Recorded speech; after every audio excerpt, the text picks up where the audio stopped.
Welcome to this week's episode of Successful AF. We are back for season 2 and I'm so excited to be here. When I started this podcast, I knew that I needed stories of other women who'd done things differently. And the response has been absolutely amazing. I've had so many messages, emails, Instagram DMs from people who have said that it really helps, that they feel less alone, that sharing stories has been so powerful. And I'm so grateful to every single person who sent me a message because it's all for you. Today, I'm joined by Lyndsey Gormley. Lyndsey's story is one of complete reinvention. Born in Yorkshire to a working class family, as a first-generation university student, she made the leap to Hong Kong at 23. Initially embracing the expat party lifestyle before a pivotal moment in her therapist's office at 25 made her question everything. That moment of, I haven't achieved anything, became the catalyst for an extraordinary transformation. What followed was Lyndsey's journey from drama teacher to head of department, through burnout and advocacy battles with unsupportive management, to eventually stepping down from senior leadership to pursue her true calling in psychology. Along the way, she earned 2 master's degrees, ran ultramarathons, volunteered as a Samaritan and actually served on their board of directors, because why not add more to an already overflowing plate? Lyndsey now works as a therapist at Mind and Life Psychology Practice in Hong Kong, specialising in working with teenagers and families. But what I love most about her story is her redefinition of success itself. She's moved from traditional metrics of salary increases and job titles and climbing the ladder to something far more meaningful, ensuring her goals align with her values, embracing psychological flexibility, and learning that good enough really is good enough. Lyndsey's honesty about burnout, rejection, and the challenge of advocating for yourself when you're already exhausted is both raw and necessary. Her journey reminds us that success is not linear, that we have permission to change our minds about who and where we want to be, and sometimes the bravest thing you can do is turn the snow globe that is your life upside down and see what settles. Let's get into today's episode.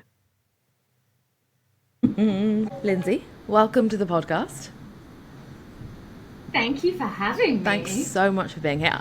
I'm very excited about this conversation. Can't wait. So without further ado, tell us your story. So I was born and raised to like a very working class family in Yorkshire and was first generation university student. So neither of my parents have higher than a secondary education. My dad left school with no qualifications. So me saying I want to go off to university, I think was a big dynamic shift. I don't think my parents knew what that meant apart from money.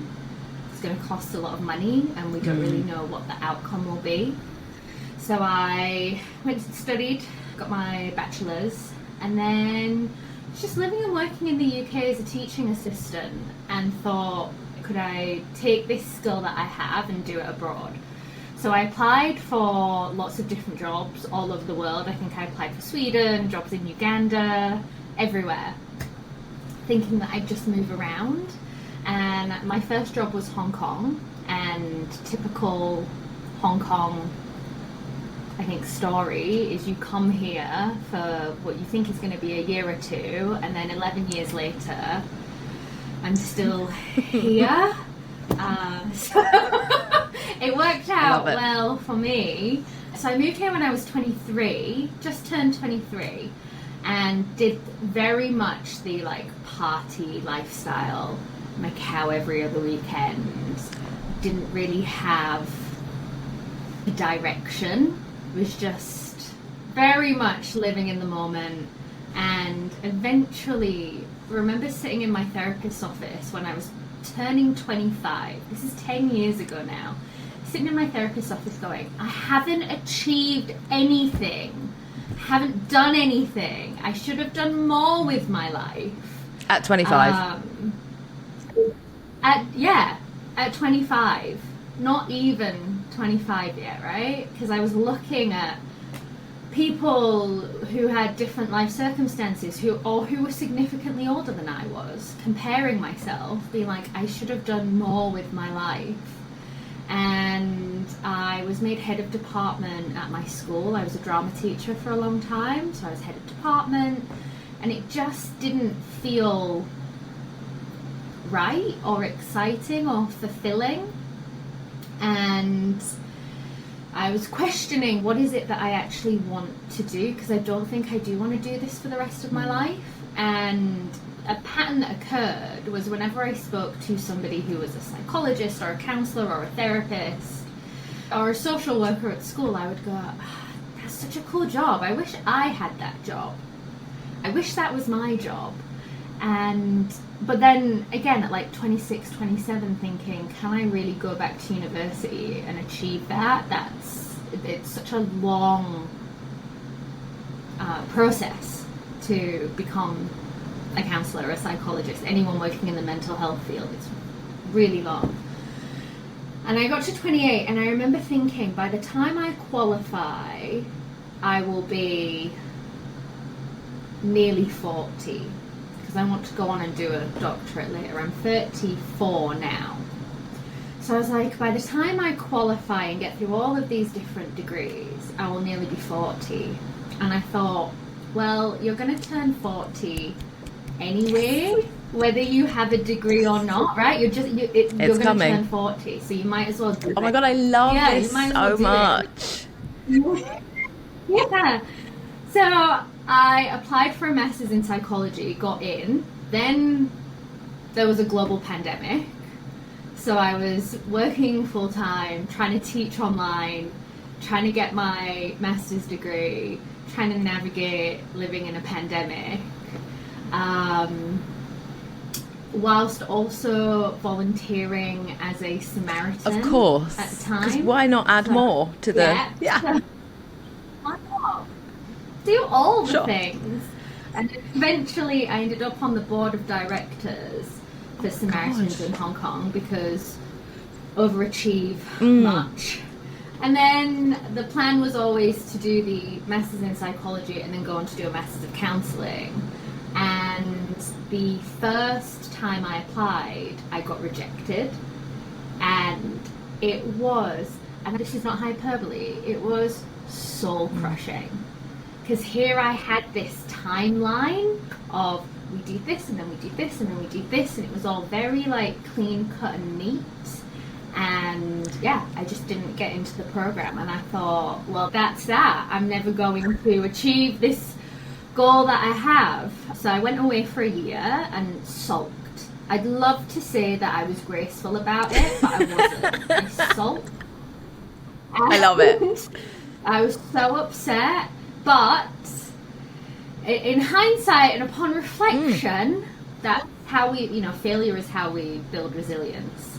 Went away, spent the year getting even more qualified, doing other like certificates to kind of add to the application. Got on in the second year that I applied, whilst also getting a promotion to senior leadership in my school. There's like a really strong theme of overachievement here. Overachievement, exactly. Overachievement. So I get onto this master's program, the second master's program, and I get this promotion to senior leadership, where essentially my job was, I was the designated safeguarding lead of our school. So I'm responsible for child safety, child well-being. Wow. I was in charge of discipline as well, which completely is the other side of the spectrum. So I'm doing this whole school role, new degree, working full-time, and just absolutely burnt out, which shockingly, surprise. Nobody saw that coming. Yeah. Completely burnt out. Went to my HR and management team and heads of school and said, I cannot do this. This is impossible. And was met with kind of, well, this is the job, so this is what we expect of you. You do it or you don't do it. And I very much felt like I was the failure. Like there was something wrong with me. Why can't I do all of this?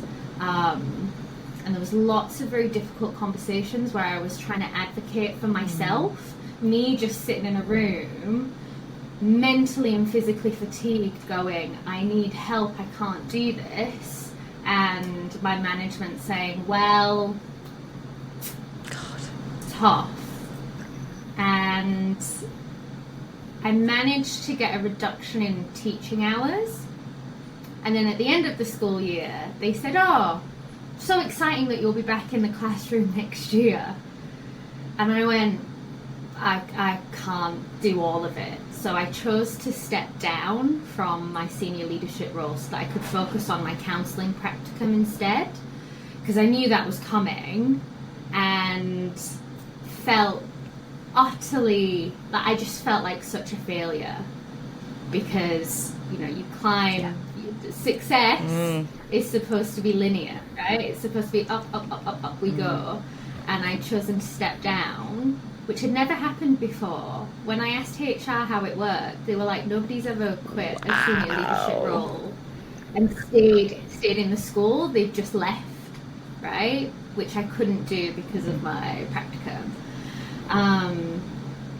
So yeah, felt really just crap and like I'd failed, but finished my degree and was then looking for jobs in the field, and spent a year just going, oh my God, I'm not going to get a job, leaving this very secure environment of having worked in schools for 15 years, which for all of their faults are very stable, right? You get an income monthly. I'd worked there for 11 years, the whole time I'd been in Hong Kong. I hadn't applied for a job since I was like 23. So I spent a good year being like, oh my goodness, I'm literally turning my whole world upside down. I'm going to move house. I finished my degree. I've quit my job.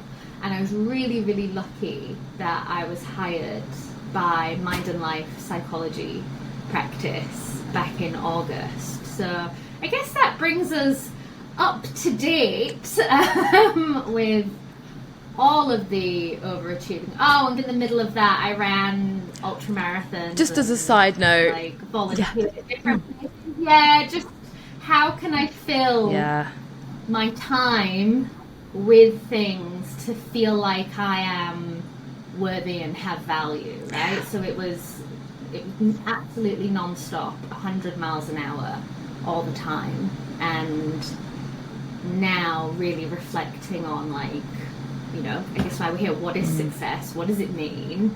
Yeah, how do we live a life of purpose? Firstly, I love your story. I know when we, like, obviously introduced by Santina, and she was just like, you have to speak to Lyndsey. And then as soon as we met, I was like, this is just, there's so many things I want to follow up with here. But the first thing I want to talk about is, you said you had to go and advocate for yourself, and you had to sit in this room, and and I was, funnily enough, I was thinking about this yesterday, because I remember, not to make it about me, but I had a burnout, and I remember that fight to, like, because when you're burnt out, you're obviously exhausted, and then you're suddenly having to, like, call doctors and arrange, like, psychology appointments, and for me, like, having to get antidepressants and all of these things. And I was like, I'm burnt out. I can't do. I remember just sitting on the sofa being like, how is this so hard? A person who doesn't have burnout would struggle with this level of admin, and I have burnout. And in addition to that, you're then having to say to the people who you work for, help me, and they're going, no, sorry. And I just think it's so unfair. I think those people did think that they were helping. Like, we live in a capitalist hellscape, right? Like, and I have no doubt that these people are also burnt out and jaded by the system. And I remember a conversation with one woman who basically the messaging was, I'm doing it. Oh shit. Like, I have do it. I have to do it. Therefore, so do you. This is just how it is. Yeah. And again, I don't think there was any malice from this person. It was just very matter of fact of this is what is expected. And if you can't handle it, that is a personal failing of you versus a failing of the system. And I think one of the differences that I was trying to get across was, I'm dealing with the safety and the well-being of children, right? So human beings are really complicated. Children and adolescents are very complicated. I'm coming to work with my nerves, I'm dysregulated, for want of a better word. I'm completely dysregulated. I cannot show up and do my job in a psychologically safe way that benefits these kids and the people that I'm trying to serve. I'm not looking at maths curriculum. Yeah. I'm not talking about KPIs. And my job isn't sitting in front of a computer. And of course, all of those things are very valid and very worthy in their own way, but the messaging was, I am not emotionally able to do my job well. Here are the things that I need to be able to do that job well. And I was just met with, no. And I do remember one of those conversations where I said, can I bring in a colleague, a support person who I trust just to be in the room? He doesn't even have to say anything, but I'm sat with 3 heads of schools who are senior to me, and me just going, here's a list of things that this is how I feel. Here's some evidence of what I'm doing and why this is not sustainable. And just being met with, no. And I said, can I bring in this colleague? And they said, no. No, you can't bring him in. And again, now, not experiencing burnout, I would have had the energy to be like, well, I can bring in whoever I want into a meeting, right? But at the time, you're just like, you just want to lie down, don't you? You're like, enough. Yeah. Like, I just want to sleep. Leave me alone. Yeah. Yeah, I can't. And I would take days where, and not very often because I would need to be in school, but there would be days where I would go, I can't actually go to work today because I'm not capable of doing the job today, which psychological safety is really important. And if I can't do that as a professional, then I can't go in and do the job. So yeah, it sucked. It sucked, for want of a better word. Yeah, I do not wish burnout on my worst enemy. You said you were lucky to get a job with Mind and Life. I'm interested by the terminology because do you think you were unlucky when you didn't get on the master's program the first time round? It's so interesting.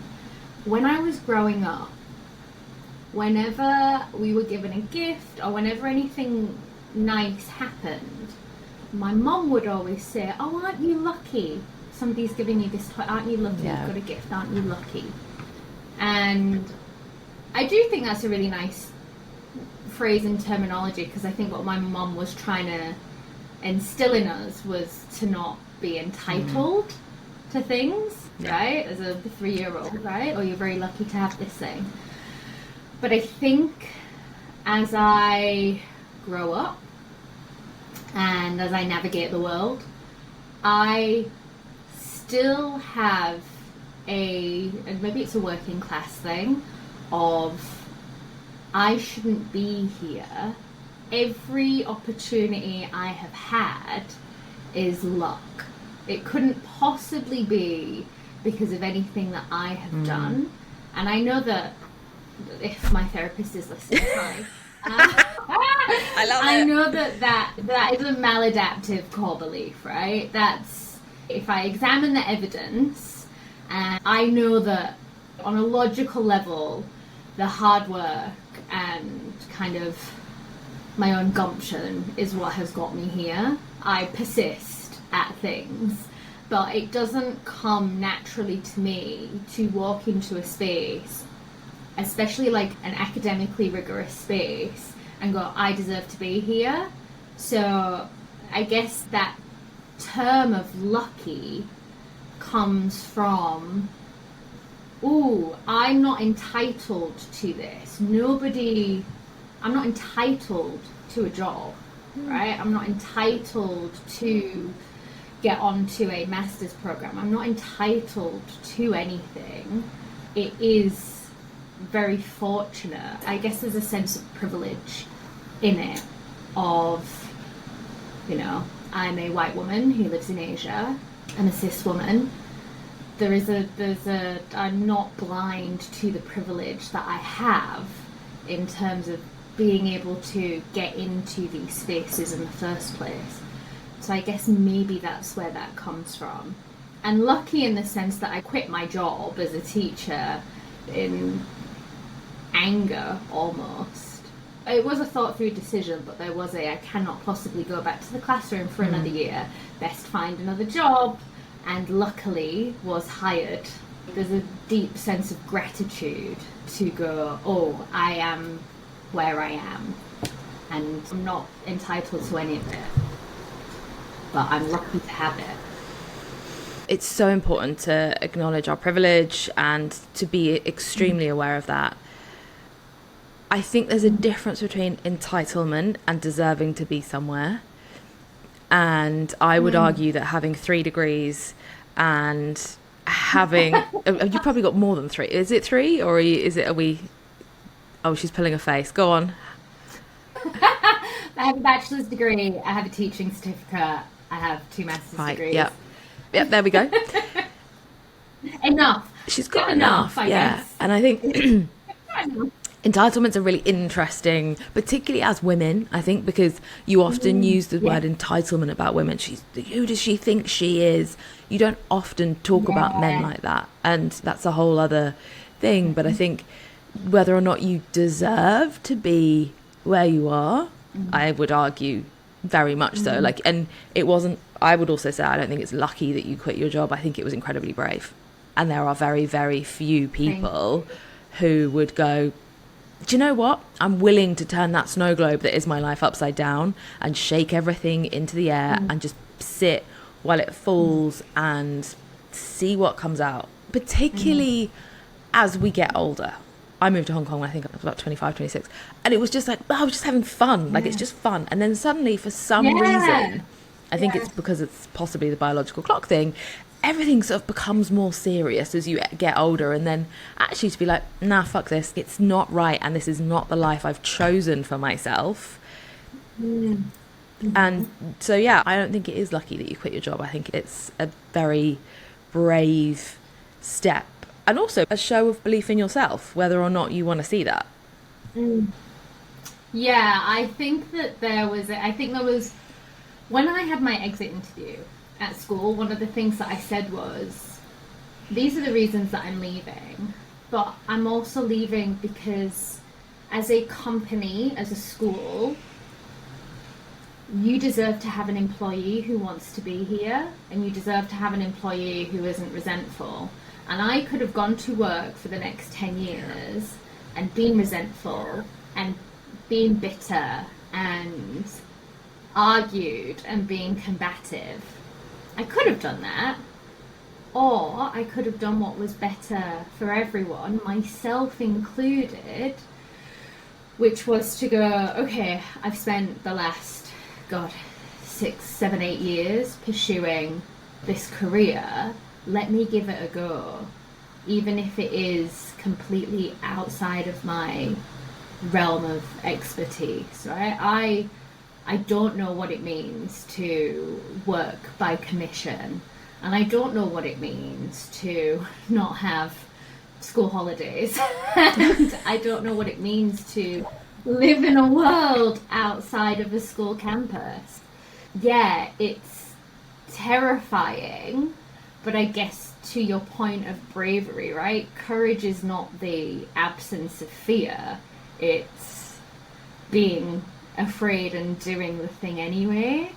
And yeah, let's see how it all turns out, because it still feels very new and different and exciting and terrifying. But I think some of the people that I admire the most in the world are people who have taken risks and pursued things that they care about versus staying in a life and choosing a life that doesn't serve them and makes them deeply unhappy. What does success mean to you? Okay, I'm such a nerd that I was like, I'm going to look up the definition of this. success. Yes. Like, in the dictionary, like, what does it actually mean? And so the dictionary defines success in 3 ways. The first being the accomplishment of an aim. The second one, the attainment of fame, wealth, and social status. Ooh. And the third, a triumph. Ooh. A triumph. Okay. And I thought to myself, I don't know if success, I mean, do not get me wrong, I think number 2, the attainment of fame, wealth, and social status is definitely what we are taught to believe. For sure. That success Yes. means. Definitely what capitalism would say that success is. But I was thinking a lot about what I used to think success was, which was this linear process of just climbing the ladder, and basically success was a salary increase and maybe a job title. In the past, that's what success meant. But now, when I think about success, I think about, are my goals aligned with my values? So good. There's a theory of therapy called acceptance and commitment therapy, and it's very goals oriented. And essentially, I'm going to put it in like real layman's terms, is we often choose behaviors that make us feel good in the moment, right? So we're very emotion driven creatures. So I'm feeling a certain way, I'm going to choose a behavior that makes me feel best the quickest. And oftentimes what we find is that those behaviors may not necessarily be good for us in the long term, and they may not align with what our goals actually are. So when I was Hong Kong party girl, I would feel great in the moment, but then I would feel terrible in the long term. Whereas, and so we call these like hooking behaviors, because they hook us and they just feel so good in the moment. Whereas what acceptance commitment therapy argues is, what are my goals, and do my behaviors actually align with those goals? And oftentimes they don't make us feel very good in the moment, right? When I was eyebrow deep in thesis writing and doing my practicum and being rejected from a program, that felt really crap in the moment. It didn't feel good, but it aligned with my values of education and empathy and like being of service. So in the moment, I was like, I don't want to do this essay, I don't want to get up at 5 a.m. to go for a run, I don't want to do these things because they don't feel good right now, they're not hitting my dopamine. Yeah. But in the long term, they align with my values, and they build a life that I feel good in and that I'm proud of. So I was really thinking about that when I was thinking about success, and how do our goals align with our values? And then within that, does that include psychological flexibility? Ooh. So, like I said, I had that really rigid, I'm going to do this, I'm going to do this, I'm going to do this, I'm going to do this. And when reality didn't align with that, it completely destroyed my entire self-concept. because I wasn't able to be psychologically flexible or resilient. So making sure that we also have the room to be able to go with the flow in a way. It's like trees, right? In a typhoon, if a tree is flexible, it's not going to bend and snap. But if we are too rigid, the second that we're hit with any kind of adversity, So yeah, I thought it was really interesting, that kind of dictionary definition of success, which very much felt like verbs of accomplish, attain, like it's constantly doing. Whereas I think there is, in terms of my definition, do my goals align with my values? There definitely is a sense of doing in there, but I also think there is a big sense of just being. And can I be with myself, and can I choose what's good for me in the long term, even if I'm feeling uncomfortable with the uncertainty of it all? I'm just going to let that land. Just going to take a little pause while everyone really soaks that in. Yeah. Yeah, it's hard. It is hard. It's hard to do. But firstly, thanks for doing so much research on what's actual success. You're Thank you. Bringing the academia of this podcast up significantly. When you talk about values, there's quite a lot of ways you can define your values, right? Tell me how you defined your values. Yeah. The honest truth is that there is literally a list. When we talk about acceptance commitment therapy, there's a list. And it's a really great activity that I do with clients. I work with a lot of teens and a lot of teenagers. And teenagers are wonderful at really living in the moment and like going with the flow. But what can be really negative about that is they just do what feels good right now. Is this going to feel good for me right now? They can be quite impulsive at times. And so there is, and I will send it to you. Please do. If you are we can link it in the chat as well, in the notes. Yeah, but there's this activity where basically you get, I think it's, I want to say 36, but we will fact check that. And you go through it and you can list what your top 10 are and then work your way through it until you end up with what your top values are.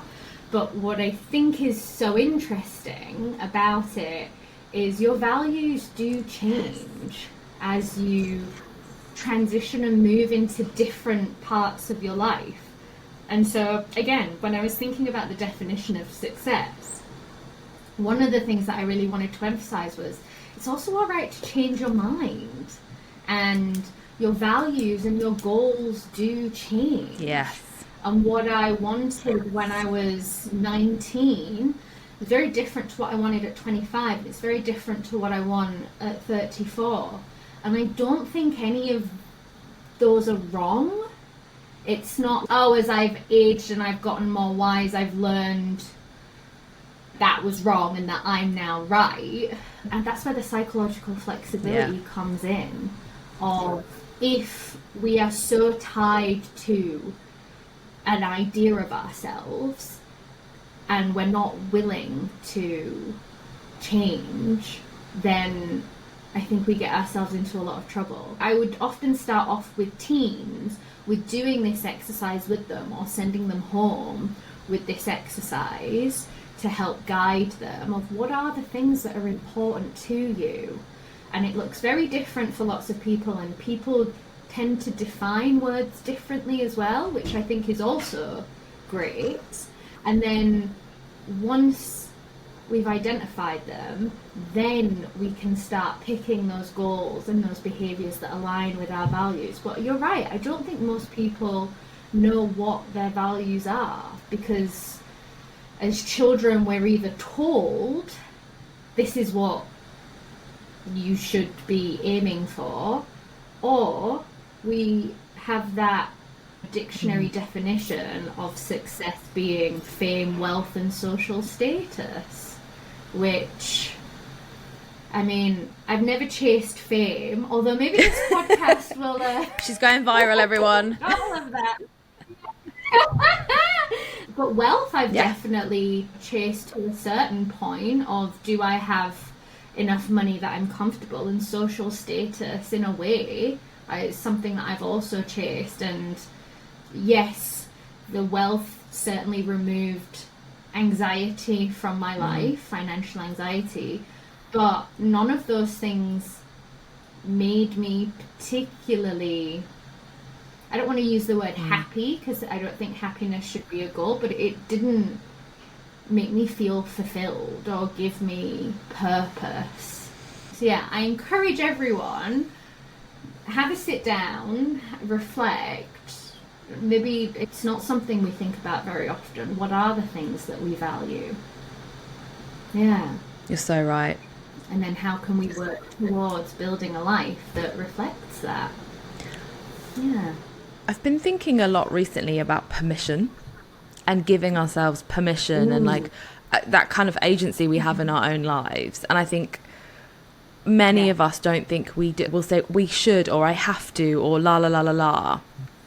And I think actually saying to everyone, you have permission to define your values, and also you have permission to let go of who you thought you were going to be when you were 21 or when you were 17. I love this notion of psychological flexibility. I've never heard it before. Now I'm going to use it all the time. Have had therapy, and then you become a different version of yourself, and how the people around you react to that. And then it's not just you changing, and it's not just you like showing up differently. It's how then that affects the dynamic of every social circumstance that you find yourself in, whether that's your family, whether that's your friends. And you sort of have to make peace with the fact that some people will step away from you because you're not the person who they want you to be anymore. But that's really hard. Yes. You've got me thinking about Carl Rogers, who is this kind of very famous person-centered psychologist, and he has this theory of congruence. Congruence is just a really fancy word for, am I being authentic? And in therapy, people know when you're not being authentic. As a therapist, something that we really strive to be. But he has this concept of the real self and the ideal self. So it's like think of a Venn diagram, right? Of the real self is who am I? The ideal self is who could I be in the ideal circumstances, like full potential met. And so with this Venn diagram, the larger that middle portion, so the further away the real self and the ideal self are, the more people struggle. Because who they want to be, who they want permission to be, and who they are doesn't align. But what we see and what we try to do in therapy is to narrow that Venn diagram and also have an overlap of giving, what you were saying, giving people permission to be who could I be if I met my full potential in the ideal circumstances, if I am to be who I really want to be. And again, like you said, changing your mind, and that changes and moves. But I couldn't help but think about that when you were talking about transition and change and permission and how people view us, and how that peer pressure, if I'm going to use that term, keeps us stuck. Or even the perceived peer pressure of, well, I have to be XYZ because insert core belief about what I think other people are going to think of me if I'm not XYZ. And how much of that is real? And how much of that is a story that we tell ourselves? But I know that when I went from Macau party girl to I'm going to run ultra marathons and get a master's degree. I had no friends for a year because the social circles that I was in completely changed. I didn't have anything in common with people anymore. And that was hard, but again, good for me in the long term. But an incredibly challenging decision to make at the time. We've touched on some of these, but tell me what challenges you've had to overcome. I was reflecting on that, and partially myself. Yeah. Being my biggest obstacle was one of the things that came to me first of all. All my preconceived notions of who I was and what I could be and what I could achieve. I think I tripped myself up a lot and definitely put limitations on myself. So I think I was, and continue to be in many ways, probably my biggest obstacle. But yeah, the rejection from the second master's program was really challenging. And then ironically, then getting onto it whilst getting a promotion, which then led to burnout. The irony of not getting it and then getting it. I'm reflecting on this literally now as I speak. Not getting it was really hard, and then getting it was also really hard. Also really hard. Yeah. And I guess to tie that all into kind of myself being my biggest obstacle, my therapist likes to say good enough is good enough. Yeah. I know. I roll my eyes at that one. Good enough is... But I think lots of women, when we set our minds to do things, we want to do it really well. And so I was working 12-hour days, and then I was going to lectures for 3 hours on a night, and then I was getting maybe 4 or 5 hours sleep. And I was like, I need to get an A on this paper. And funnily enough, as somebody who's been a teacher for a really long time, I would always say to students, it's not about the grade, it's about the learning. Did you learn the thing? As a student, I completely ignore my own advice. I must get the top grade. So I would spend the difference between a B plus and an A minus was probably like 5 or 6 hours extra work. And when you are experiencing burnout and you don't have a lot of time to play with, that's quite significant. But I would insist on putting in that extra 5 or 6 hours to get that A, when could I have passed with a C grade? Yes, I could have. Could I have learned just as much with a C grade? Yeah. Being a martyr and being a perfectionist and wanting to show the world, show who, right? Needing to prove to someone, something, myself, that I have to be the best to be worthy of being here.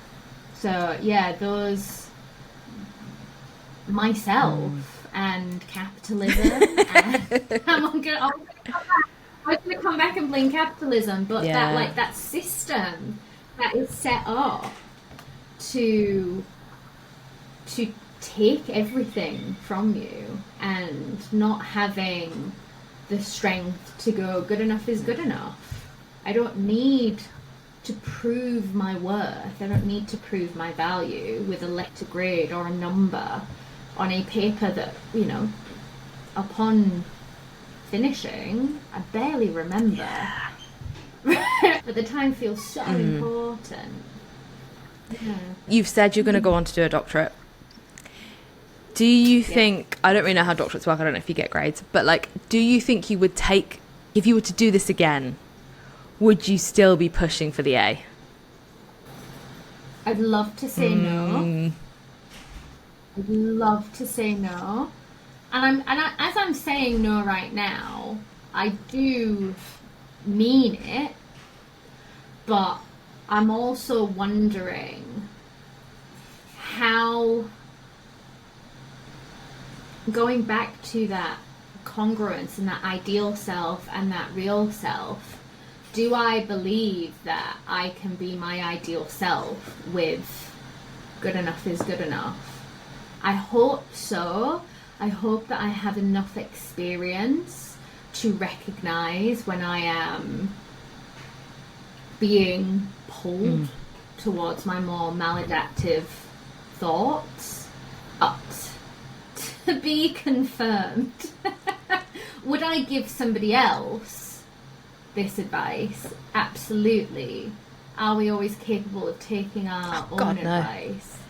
Maybe. Let's do a little experiment, because we can immortalise your own advice to your future self in this podcast. Love experiments. So, Lyndsey, when are you looking to start the doctorate? What does this look like?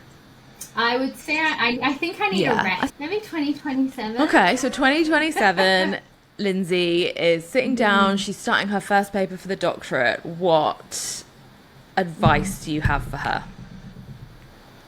Maybe good enough is good enough. Maybe to plagiarize my own therapist's words.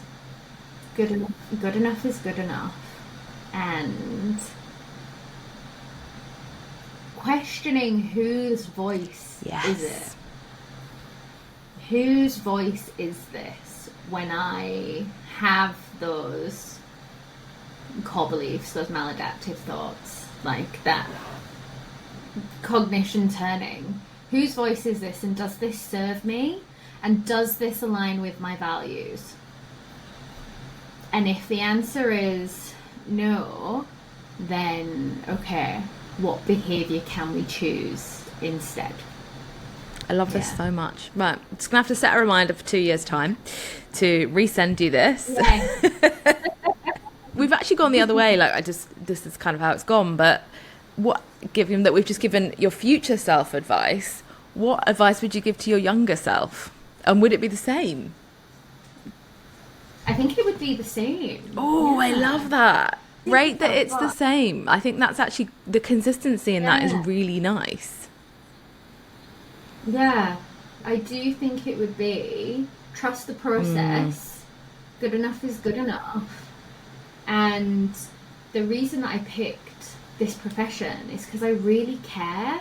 I'm such a nerd for it. I love the human condition. I love people's brains. I think it is fascinating. So whereas with teaching, I think that there's an incredible amount of value in teaching. And teaching being the silver bullet, and it levels the playing field, and I think education will stay an important value to me. But in terms of the fulfillment that I got out of it, I love psychology. I love counselling. It fascinates me. So even without that kind of bully in my head telling me to do X, Y, Z, the passion and the interest and the care is all still there. I used to believe that we could hate ourselves into improving ourselves. Wow. You can hate yourself better. And I think, I speak to any woman who's been on a diet, is a little bit insecure.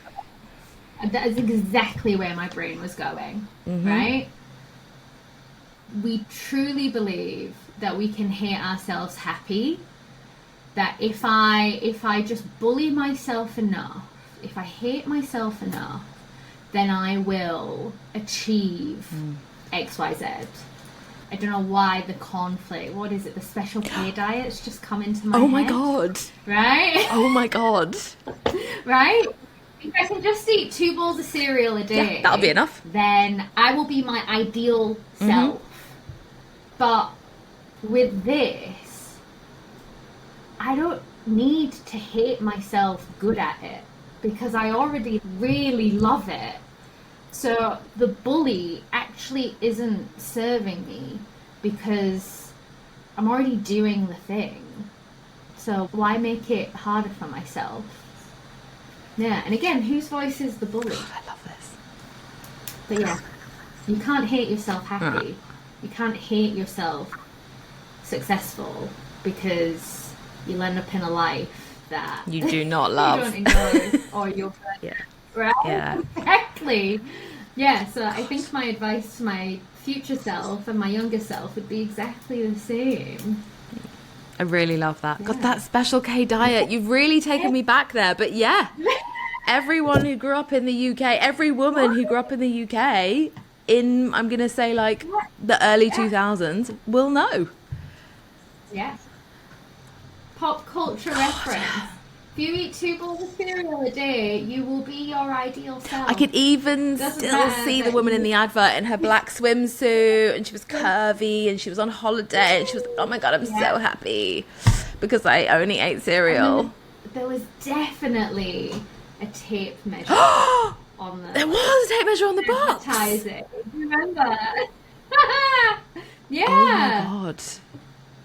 Wow. Honestly, how any of us have come out unscathed from the noughties, I will never I don't know that we did. This might be similar, but what permission do you want to give others through your story? Permission to fail. Permission to try and permission to fail. And the reason that I say fail specifically is because confidence and resilience doesn't come from success.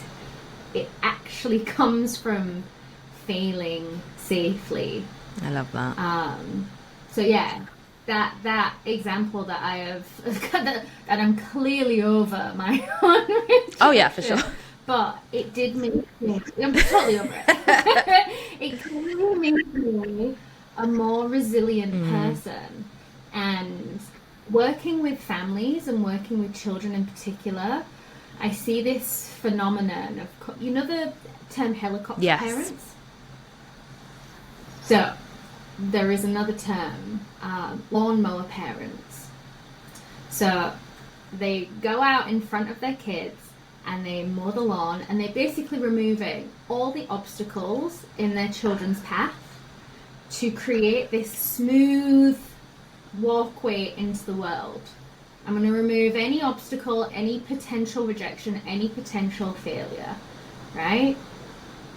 And when we do that, we build kids who have no sense of resilience, because then what happens is they will be inevitably faced with hardship and failure, and they don't have the psychological flexibility, the tools to be able to handle that failure. And then we give up or fall into a depression or whatever it is. So giving people the permission to try and fail and see where that gets us. Because oftentimes we don't even start things because we're worried that we're going to fail. Yep. But start the podcast, start the business, quit the job, do the thing. And if we go into it with the mindset of this could fail, which it might, aren't we better for having to, we talk about, what's the word I'm looking for? Regret. And what we know in psychology is that people don't often regret the things that they do, they regret the things that they don't do. The regret of not doing something lasts significantly longer than the regret of trying and failing. So yeah, do the thing, fail, and then try again. And I think you will get so much more out of life and learn so much about your potential and what you're capable of if you give yourself the permission to try it and fail it. I really believe that. Yeah. Are we sitting with that? Yeah. Let's sit with it. We're sitting with it. Yeah. We're going to sit with it. Yeah, fail. Yeah. I also really love the lawnmower parent thing. Like, it's, yeah. It's huge. Yeah.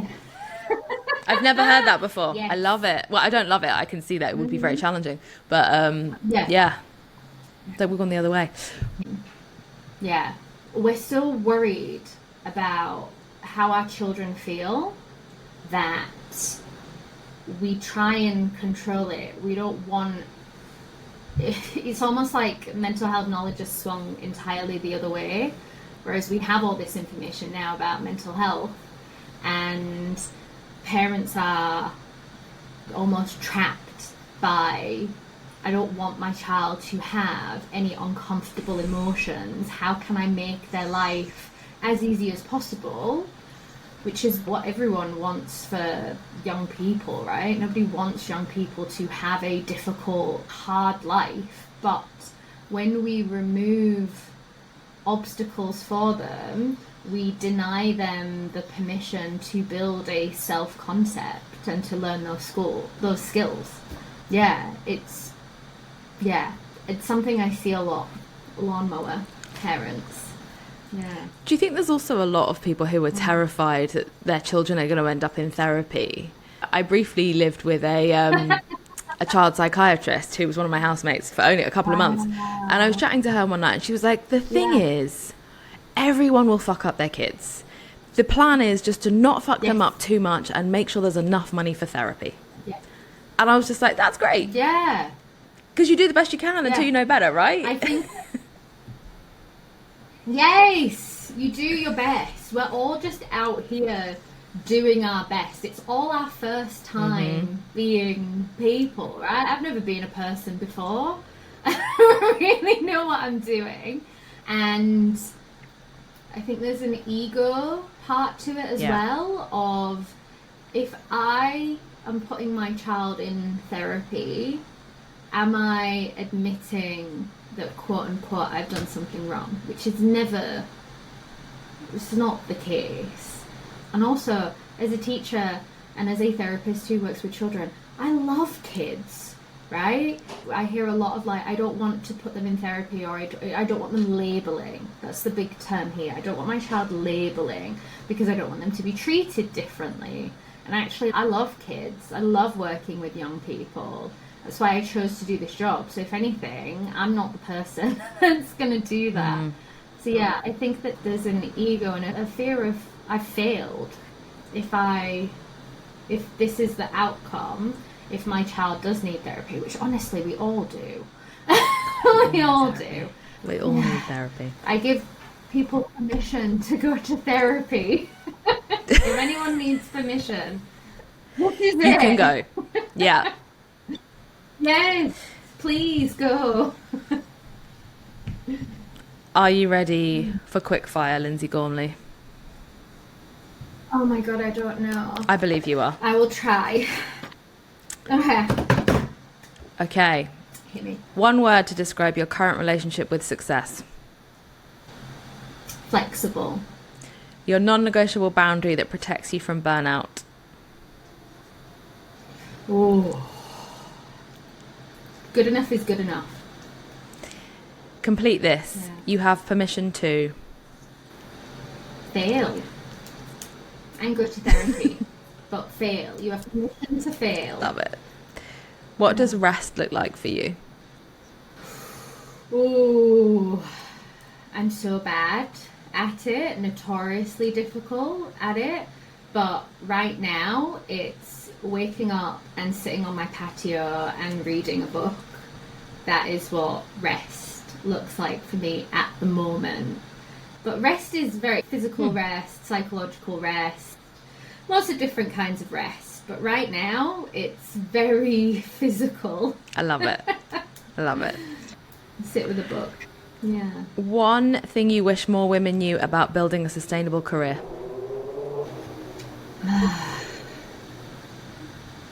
That we live in a capitalist hellscape and that the system is not designed for us to succeed in it. And burnout is not a personal failing. It is a systematic failure. And in order to build a sustainable career for women, acknowledging that the careers and the world that we live in right now just isn't set up to help us succeed. It's not you, it's capitalism. Amen. The success metric that matters the most to you right now? Is what I am about to do, does this align with my values? Is this going to make me feel good in the moment or in the long term? So like my shortcut to that is like, do good to feel Love good. that. Do the thing that feels good, even when you don't want to do it. I didn't want to go to a networking event yesterday because I hate networking, but I went and I met some really interesting people, listened to a really interesting conversation and had a great time. And yeah, that aligned with my values. I love it. Yeah. And lastly, what makes you feel successful AF? Getting to surround yourself with women who are successful in their own way and to celebrate women. That's, I think, when I feel the most successful. We were introduced because of Santina, which if you haven't listened to her episode, go back and listen to her episode, because we love Santina. But hearing another woman celebrate you, how is that not the definition of success? Yeah. This has been such a great conversation. I feel like we could have this conversation for the rest of the day, but we won't because people have things to do. Tell us how we find you. So we can link you in everything in the chat, but like, how do we find you if we want to work with you? Like, where are you at? What's going on? Tell us. So I have an Instagram account, which is Lyndsey Gormley Psych. So at Lyndsey Gormley Psych. You can also find me at mindandlife.com. So that's MINDN life, LIFE.com. Yeah, that's where I am on the internet.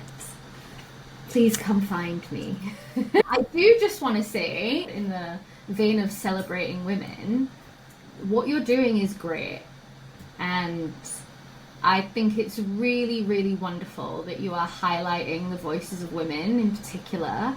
And as somebody who has burnt the candle at both ends, the fact that you are doing this, holding down a job, just trying to be a person and stay hydrated and have a social life is amazing. So I also just want to take the opportunity to, on the record, celebrate you as well, because it's not an easy task and it's very brave to start up something when you don't know where it's going to lead. So, Jess, I think you're successful AF. Aww, thanks. Before we wrap up, I'm so excited to share something that Lyndsey and I are doing together. After this conversation, we realised we needed to take these insights further. So we're hosting a free workshop called Find Your Balance Blueprint. This is all about helping you achieve real work-life balance, and we're bringing two perspectives to the table. Lyndsey's expertise as a psychologist and my experience as a burnout coach. We'll be exploring practical strategies for managing stress, setting boundaries, and prioritising your well-being so you can actually thrive both at work and at home. The workshop is happening on October 23rd, 12 p.m. to 1 p.m. GMT or 7 to 8 p.m. Hong Kong time. It's completely free on Zoom. Whether you're struggling with burnout, feeling overwhelmed, or you just want to create better balance in your life, this session is for you. You can find the registration link in the show notes. We look forward to seeing you there. Thank you so much for listening today, and a huge thank you to Lyndsey for sharing her story with us. Lyndsey's journey from believing she could hate herself into success, and also how deep does that resonate? Oh my God, that hit me so hard, that one. To understanding that good enough truly is good enough really struck me. Her honesty about being her own biggest obstacle, about perfectionism, and the exhaustion that comes with constantly trying to prove your worth through grades and achievement is something that so many of us can relate to. I loved her redefinition of success around values rather than traditional metrics, The insight from acceptance and commitment therapy about choosing behaviours that serve our long-term goals rather than what feels good in the moment is something I'll be thinking about for a long time. Her emphasis on psychological flexibility, the idea that we can bend without breaking when life doesn't go according to our rigid plans, feels essential for navigating modern life. If this week's episode of Successful AF has resonated with you, I want to hear about it. Drop me a line at successfulafpod@gmail.com.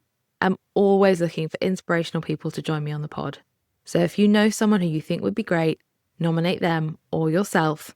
And also please do like and subscribe. It really does help. And I really appreciate you being here.